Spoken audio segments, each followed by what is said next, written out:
عم حاول أعمل أشياء جديدة بحياتي. الموضوع كتير صعب، حاسس بالعزلة الوحدة دايما، كأنه ما في حدا معي. قررت ببساطة إني أفتح الكاميرا وأحكي.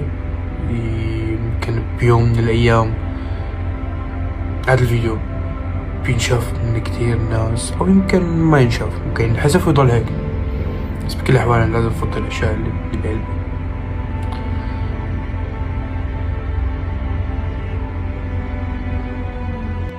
كتير عبالي أنجح بموسيقتي،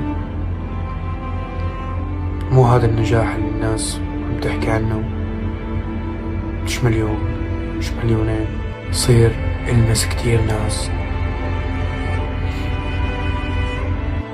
ما بعرف إذا الناس حتقبلني بعدين مع الوقت، ما عندي فكرة. بس الشي الوحيد اللي أنا متأكد منه إنه أنا ماني مهدي لحتى أوصل، لأنه كتير بنفسي هذا الشي. أتمنى وقت انتشر هذا الفيديو يكون عندي مئات الملايين. حبوا حدا.